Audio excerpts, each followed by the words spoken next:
final Court of Inquiry findings into the sinking of HMNZS Manawanui off the coast of Samoa last October. Chief of Navy Rear Admiral Garin and Court of Inquiry President Commodore Mel Ross will talk to you through those findings. But before I do, I want to thank all those involved in both the response and the inquiry. Firstly, to the government and people of Samoa, I would like to convey our deepest appreciation for your assistance and support. From the brave first responders to the local businesses and communities who have aided our teams on the ground as part of that ongoing work, thank you. Their actions and those of a number of people on the Manawanui meant it was a terrible day rather than a tragic one. Because of those actions, all those on the ship that night made it home to their loved ones. I have been told of numerous acts of bravery, and I'm sure that in time these acts will be shared and recognised in the appropriate way. I would also like to thank all those involved in conducting the inquiry in such a professional and timely way. This was an incredibly serious incident, and I am confident that the investigation has been appropriately thorough. This incident shines a light on the importance of the work that our military personnel do and the very real risk they face as they go about doing their job. New Zealanders expect our Defence Force steps up when needed, but they do so with very real risk, and I want to acknowledge that service and sacrifice. This Court of Inquiry is an important next step in our response to this incident, and it is crucial that we learn from it. I am confident we will. I will now hand over to Commodore Ross and Rear Admiral Golding to discuss the final findings.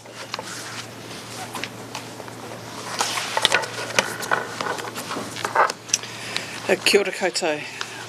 I'm Commodore Melissa Ross and I'm President of the Court of Inquiry. Today I'm going to briefly speak to you about how the Court approached this task and what the findings and recommendations of the inquiry are.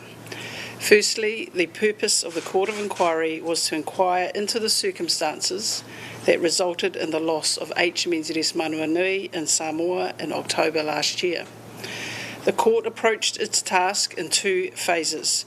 Phase 1 predominantly focused on what happened, and Phase 2 predominantly focused on why the incident occurred and how to prevent a repeat. On the basis of the Court's interim report, a sound understanding was developed of the direct causes of the grounding and loss of the ship, together with some of the contributory factors. On this basis, the Court recommended an update to the terms of reference, removing individual terms of reference that were no longer relevant. A further term of reference was added relating to the loss of the ship. The threshold for the Court making a finding is the civil standard of the balance of probabilities. This means that the Court made recommendations if it considered that the evidence indicated that an occurrence is more likely than not. I would like to thank the Court of Inquiry team, and especially the Royal Australian Navy and the Royal New Zealand Air Force for providing high calibre members to contribute the expertise and professionalism to the Court. I also want to thank the Transport Accident Investigation Commission for their expert knowledge in maritime investigations and sharing their lessons and approaches with us, and also to the rescuers in Samoa who we met when we went to Samoa. Thank you for your bravery to go out in the dark and treacherous conditions. I acknowledge the comments of the Minister, and I would also like to thank the ship's company of HMNZS Manawanui, who presented to the Court. It was difficult and stressful, and it was a difficult and stressful experience for some, and I want to acknowledge your courage, your commitment, your comradeship, and your integrity. We would not have been able to complete the report without your evidence, and the lessons and recommendations could not have been developed without your input. The key thing is to ensure an incident like this is not repeated. Kia u, kia kaha, kia Manawanui, he tō koutou. In Phase 1, the Court found that the direct cause of the grounding was a series of human errors. This occurred when the ship was put on a heading towards land with the autopilot mode engaged. The crew did not realise the ship remained in autopilot, and as a consequence, mistakenly believed its failure to respond to direction changes in an easterly direction was the result of a thruster control failure. Having mistakenly assessed a thruster control failure, standard procedures should have prompted ship's crew to check that the ship was in hand or under manual control rather than an autopilot. This check did not occur, and the ship maintained a course toward land until grounding and eventually stranding. After grounding, attempts were made to manoeuvre the ship off the reef, and at the same time the ship's crew undertook a search of the ship to determine the extent of the damage. No damage could be seen from inside the ship. However, due to the ship's violent movement, the crew's assessment of suspected damage to tanks and void spaces that lined the ship's hull, and the fact that the ship had lost propulsion due to damage, the commanding officer made the decision to abandon ship. The court found that this decision to abandon ship at the time it was made was the right one, and directly led to all of those on board reaching safety. I'll now move on to discuss Phase 2 findings of the Court of Inquiry. The ship departed New Zealand on Saturday, the 28th of September 2024. The azimuth thruster defect prior to sailing meant the ship's normal preparation time was reduced, and the ship sailed a day later than scheduled. After sailing, the ship's program was amended to include the survey task south of Upolu in support of the Commonwealth Heads of Government meeting, otherwise known as CHOGM. The ship sailed with 75 people on board, including 45 crew, 15 personnel undertaking on-the-job training, 7 personnel from other government agencies, 4 personnel from Pacific Island partner militaries, and 4 embarked forces, including a 3-person Navy survey team.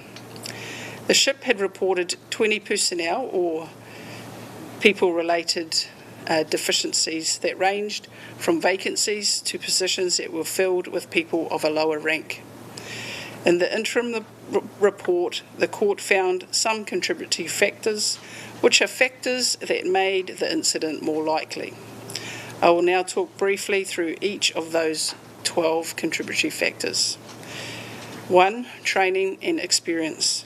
The court found deficiencies in the training and qualifications of key ship's personnel involved in the incident on the bridge and the senior hydrographic surveyor. 2. Operational risk management. Steps taken on board the ship regarding operational risk management were inadequate, and risks related to the survey task were not sufficiently identified and discussed and mitigated. The risk management culture was found to be deficient and weighted heavily on achieving the mission, without the necessary balance to ensure the mission was completed safely. This culture was seen in other areas of the wider organisation, including force generation and readiness. The court found that risk management training within the Navy was inadequate and the risk was not well understood. 3. Military hydrographic planning. There were no procedures for the senior hydrographic surveyor to follow in the planning and conduct of the activity, and there was no navigation plan for the survey task. 4. Operational release of capability. The ship had commissioned in 2019 and completed its interim operational release in February 22, but had not yet completed full operational release. 5 and 6. Orders, instructions and procedures and violations of these. Significant deficiencies existed in a wide range of orders, instructions and procedures related to the incident, including areas of no instructions or procedures being in place, areas where different resources contradicted one another, leading to a lack of clarity, and areas where orders, instructions and procedures were not followed. 7. Leadership. Areas where leadership was inadequate included force generation, readiness, survey planning and risk assessment. The court found that the advice provided up the decision chain about the readiness of the ship was insufficient, and a more robust process of assurance should have been used to ensure the ship was ready for their next task, including the survey task. 8. Supervision. The role of the supervisor was not clearly defined. The supervisor had not completed all of the azimuth thruster training courses and was not platform endorsed, which means that they did have the appropriate qualifications to be on that ship, but had not completed the endorsement process where they would need to demonstrate a thorough understanding of the capabilities and limitations of the platform and systems of that particular ship. The court found that the supervisor did not have adequate situational awareness and understanding of how the ship operated to effectively supervise the bridge crew. 9. Distraction. The person with charge of the ship at the time of the incident was found to have been distracted in their focus, which the court found contributed to a loss of situational awareness. 10. Haste. The court found that time pressure influenced the way the survey task was conducted and considered that time pressure could have been avoided if the task had been properly planned. 11. Force generation. The court found that the lack of force generation resulted in the ship not having the appropriate readiness for the survey task that it was undertaking at the time of the incident. And finally, 12. Hollowness. Hollowness was raised by a number of witnesses in relation to personnel gaps throughout the organisation. It was a known organisational risk that influenced a number of the contributory factors. There were 2 aggravating factors that made the incident worse, which are in the report. Abandonment and loss of the ship. The court heard many examples of exemplary conduct by the ship's crew during the damage control, abandonment and rescue phases of the incident. Many crew stepped up despite their challenging conditions and their lack of experience. One crew member, for instance, did their job well above their expected level, while also keeping others around them calm and looking after other crew members, some more senior to themselves. There were many accounts of leadership, professionalism, and teamwork during the abandonment phase and throughout the long night on the water before being rescued, or for those whose life raft and boat capsized, crawling, walking, and stumbling across the reef for many hours, supporting and sometimes dragging one another to safety. The ship's company should be immensely proud of their efforts to ensure everyone got to shore safely. At some point after the abandonment, the ship suffered a series of catastrophic fires before capsizing and sinking. The fire was likely caused by electrical circuits being damaged in the grounding, which then ignited a fuel source. The loss of the ship was as a result of hull damage sustained over the period the ship was in contact with the reef that resulted in down flooding, leading to the ship capsizing and eventually sinking. A visual inspection of the wreck was conducted by a remotely operated vehicle and divers in the weeks after the sinking. This confirmed that the ship suffered extensive damage to the hull plating. Recommendations. The court has identified 9 key lessons and made 9 recommendations that are considered to best prevent a recurrence of such an incident. The recommendations are mostly related to the contributory factors and include lessons and recommendations around risk management, orders, instructions, procedures and information management, force generation, seaworthiness and operational release, training and experience, hydrographic capability, life-saving equipment, and hollowness. And the final recommendation is related to appropriate recognition for those crew members who performed above expectations in a challenging environment. In addition, where the court identified areas that warranted consideration prior to the completion of the report, these were passed to the Navy to review to ensure the safety of the other ships in operation. The court had a key focus on ensuring information that may be useful to safeguard the rest of the naval fleet was passed on. I will now hand over to the Chief of Navy.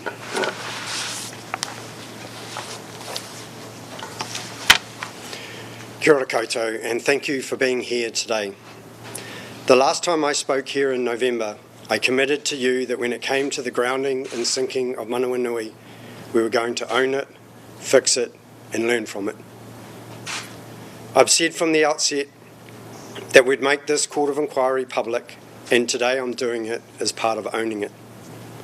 Shortly I'm going to touch on how we have already begun to fix some of the areas that have been identified and the lessons that we have learned and will continue to learn. Before I do that, I want to pass on my sincere thanks to the team behind the Court of Inquiry. They are a multidisciplinary and diverse team whose perspectives have made this report not only robust and thoughtful, but also incredibly professionally considered. I am grateful for the transparent approach they have taken, ensuring it underwent an external review, and the judgment they applied to make sure that it fully encapsulated the breadth of evidence provided to them. Thank you, Mel and your team. This Court of Inquiry not only lays out the direct cause and contributing factors, but also helpfully the recommendations and lessons to be learned by the Navy. It is important to note that several immediate actions were recommended to be taken before the release of the preliminary findings of the Court of Inquiry report, and these have been completed. We have not waited until the report was finished to get after what we knew we could start to improve on. With the assistance of external sources, we have completed reviews of areas such as risk management, oversight, and documentation. Our team has also conducted assurance analysis and reports for a number of the ships before they depart on operations, completed audits on qualifications of our personnel, and established on-job training opportunities and experience building from partner militaries.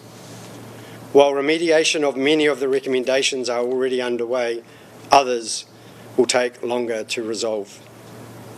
Ultimately, there are a range of issues, including the lack of commonality across the fleet, which means our people need to constantly adapt to new procedures each time they change ships. To counter this, as a Navy, we'll be embarking on a transformation program that seeks to reform the approach to operating. We need to do things differently.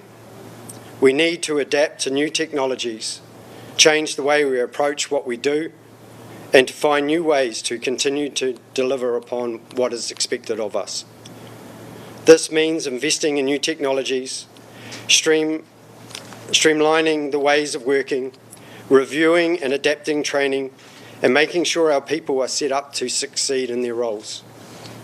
These are generational changes which will ultimately set up the Navy for decades into the future. We have a lot of work to do, but with change comes opportunity. Our people are working really, really hard. They're out there around the globe right now doing what they signed up to do, to serve our nation and to protect our national interests. It's now on us to provide the reassurance at all levels that we have made the changes required to ensure we continue to do our work safely and efficiently. Mission first, safety always. We will have a relentless focus on continued improvement through a deliberate plan that addresses critical areas first. From there, we will also employ a longer-term focus on developing a holistic and effective risk management system that progressively improves both risk tools and training. I want to assure everyone, including, most importantly, the Navy and the wider Defence Force, just how seriously I'm taking the response to this report. The safety of our people and the missions we undertake are my main priority. Ngā mihi nui, and we'll take some questions now. Has anyone spoken to officials in Samoa and offered an apology over what's happened? So we've been constantly engaged with the Samoan government and officials we've put in a senior officer over there, Commodore Andrew Brown, and he remains engaged regularly throughout that. We've also given them an advanced warning of this report and the findings of it as a courtesy. What's been their reaction to the report? They've only just received it at the same time you have, so I'm unable to comment on that at this stage.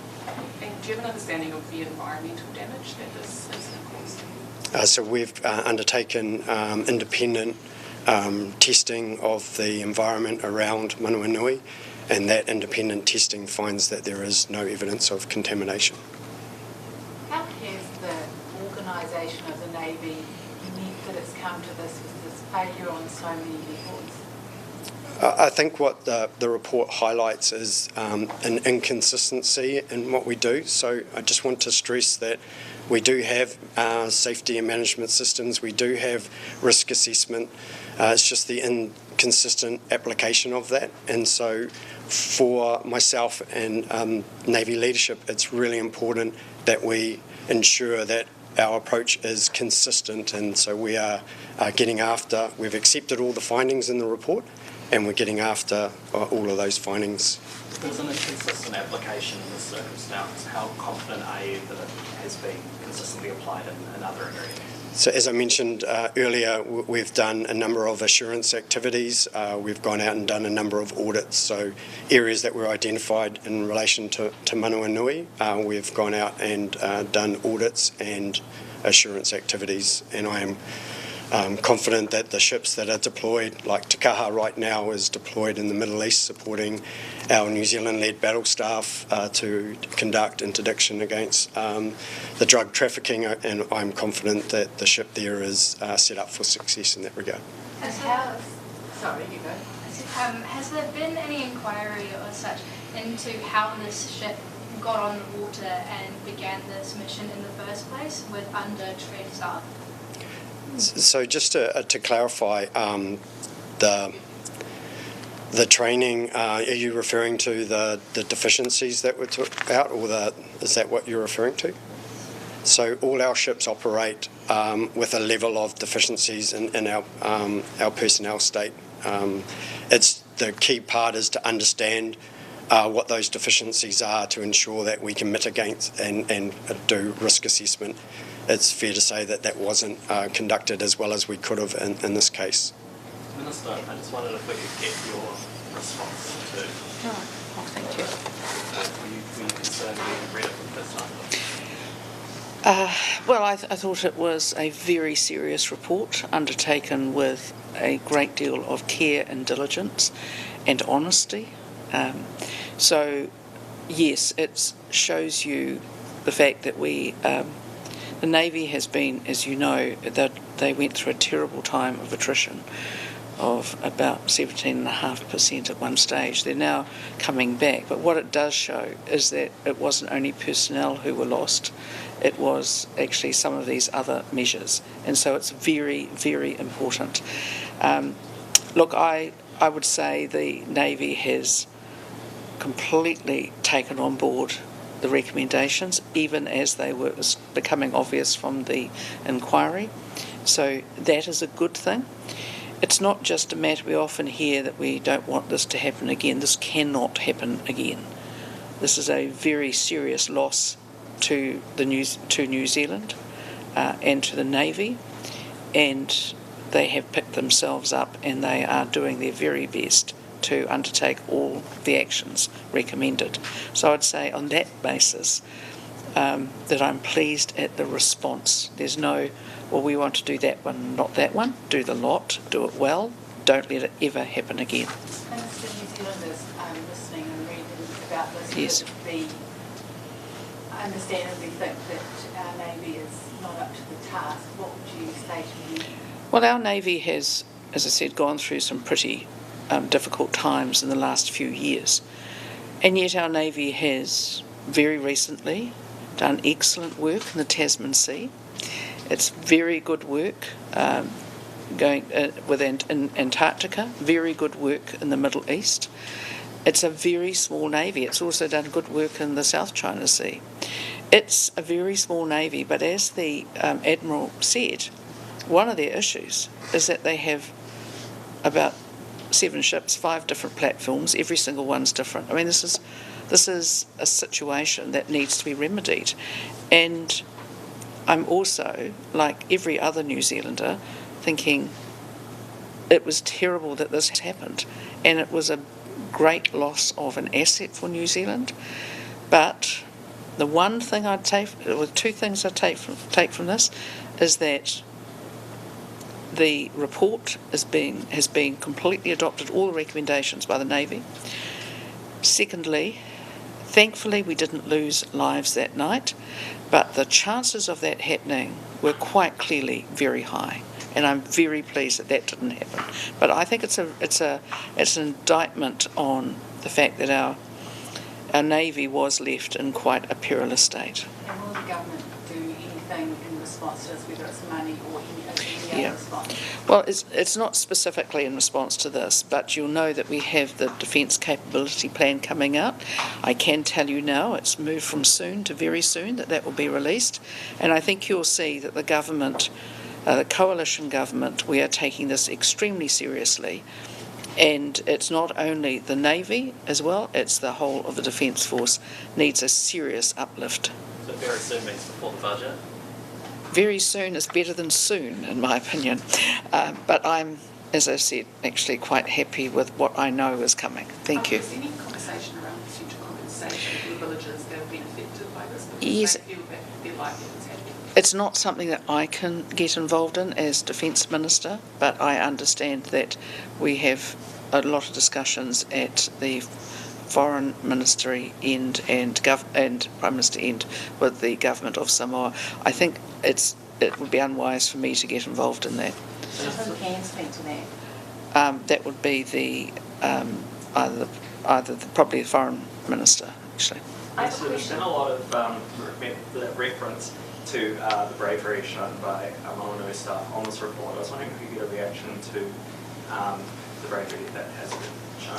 Yeah, well, I think there was an enormous amount of bravery from the crew, enormous amount of bravery from the villagers who came out to help and the first responders from Samoa.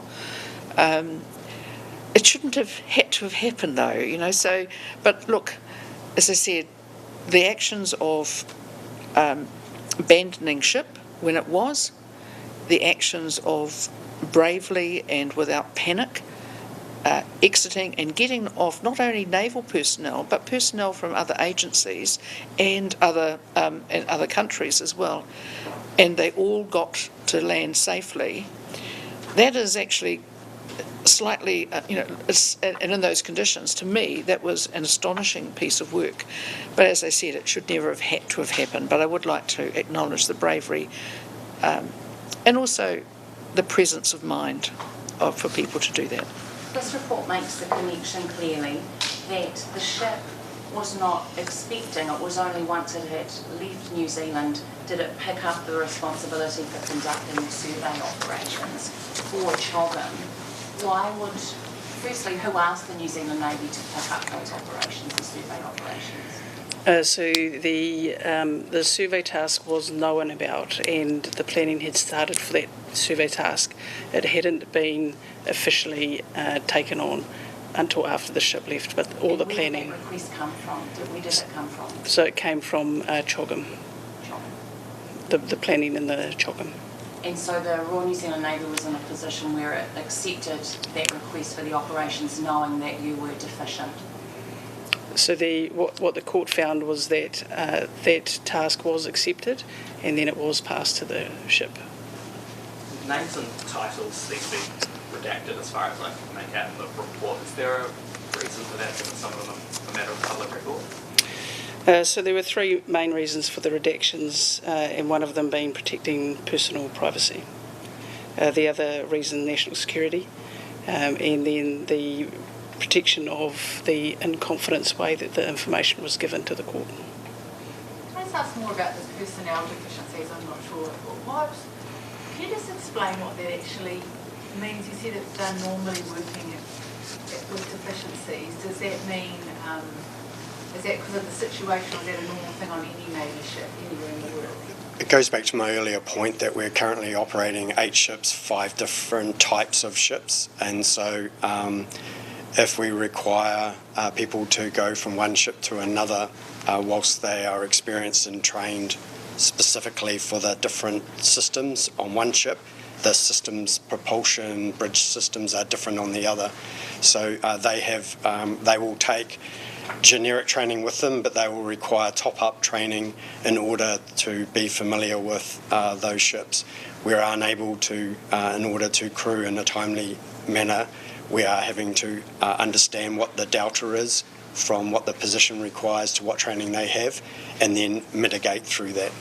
And so that goes back to that whole risk assessment and doing risk rather than on a standing profile, is to go every time that you're going to undertake an evolution or an activity, is to do the risk assessment prior to that activity in the environment and the conditions around that. So that's the bit that's we've really enhanced in how our Navy operates at the moment.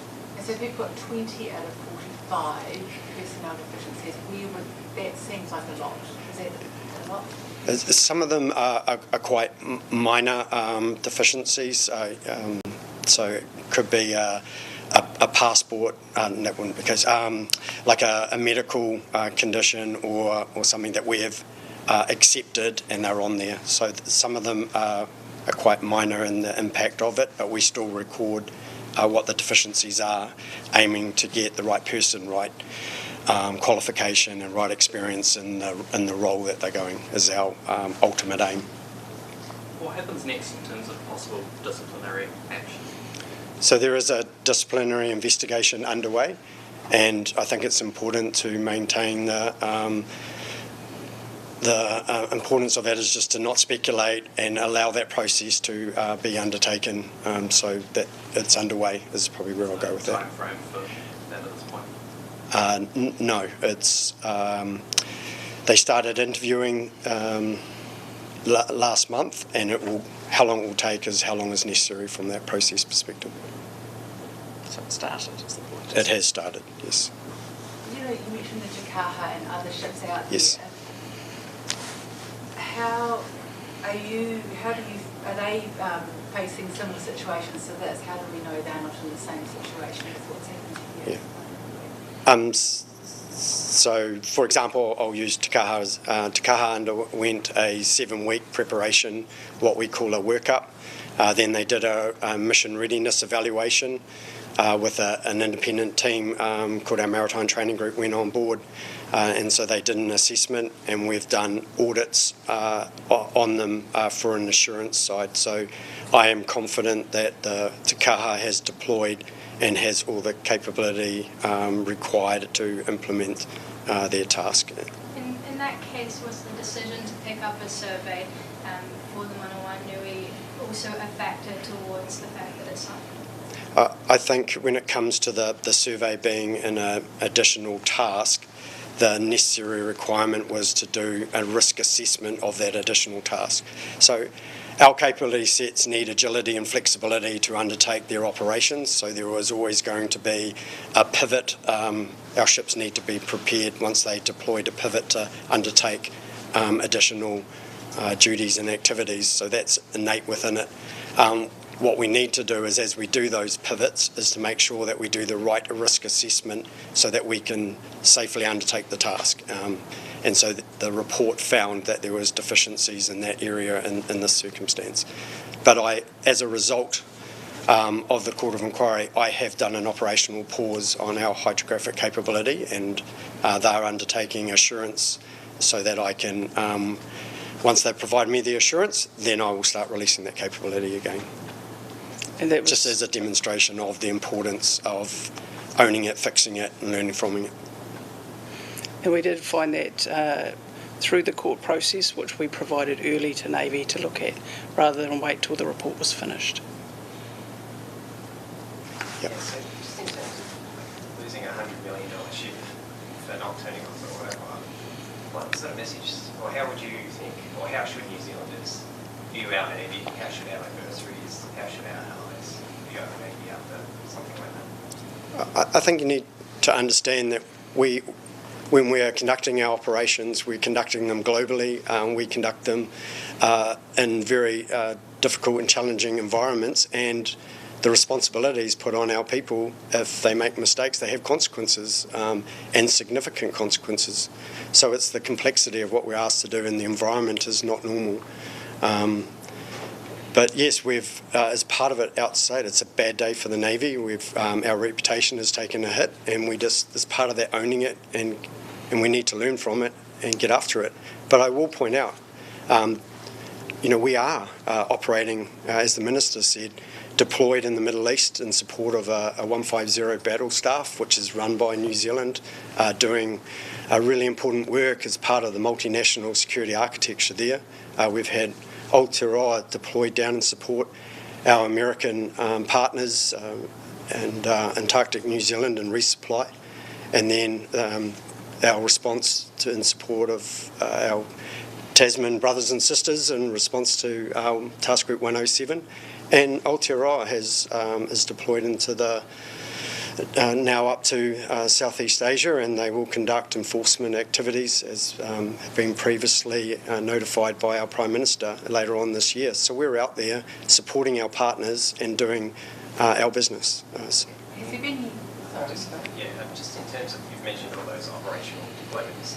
I mean, how do you rate this sort of operation? It's like a peacetime operation, it's a survey operation. Like, how does that sort of compare in the complexity, the pressure, and that type of operation compared to what you normally do, or what else you might do? So the operation was done in support of CHOGM, a very high profile security activity on behalf of a nation. So it wasn't just a peacetime operation, it was done in what we call rapid environmental assessment. So we were going in and undertaking something that we had to do a quick turnaround of that information. So it wasn't a deliberate high-grade survey, it was a rapid environmental assessment. So it does come with additional complexity, and it did have an operational outcome. It's just, we are operating in complex environments.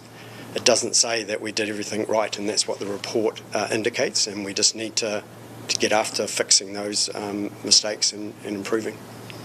Minister, how much of a watchful eye will you be keeping to make sure that these improvements are implemented? Well, I'm sure that you'll expect me to keep a very watchful eye. I think, we all know this shouldn't have happened.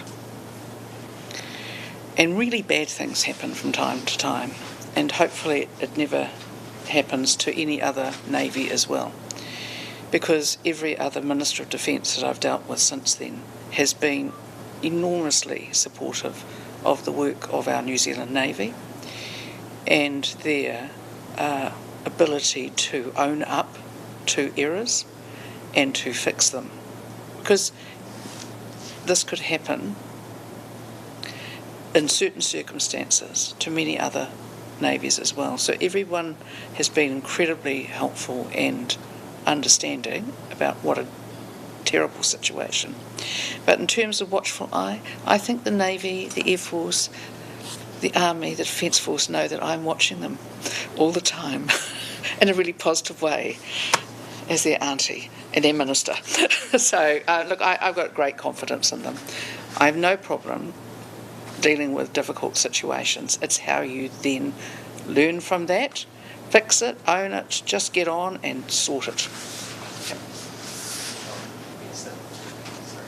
Just in terms of the world outlook at the moment and question marks over defence structures, the role of the US in the world, how does this incident, you mentioned the holiness of personnel, how does that play into that? Like, where do you see New Zealand's defence readiness, particularly the Navy, in a more uncertain world going forward in light of this incident? Well, I think the world is quite difficult now. I mean, when the Navy was out in the Tasman Sea just recently undertaking work alongside our Australian friends, for instance, ally, the Navy was extremely capable and did its job in a very sound manner. What do I think this means? I think everyone knows that we need to step up when it comes to funding our Defence Force. We need to step up when it comes to backing our people, and we don't dwell, we sort things out, and then we're moving on. So we need a big uplift in our Defence Force funding, and I can tell you that help is on its way. Wondering what your personal reaction was when you read this report? Obviously, it's a challenging report to read as the leader of the Navy. As part of when the incident occurred in October, been intimately involved in it as it's developed, so there's nothing in there that surprised me in a sense that that was not I wasn't prepared for. But as I've said right throughout this, for me it's just owning it, fixing it, and learning from it, and making sure that we don't repeat it. Thank you Very much. Thank you, everyone. Yeah.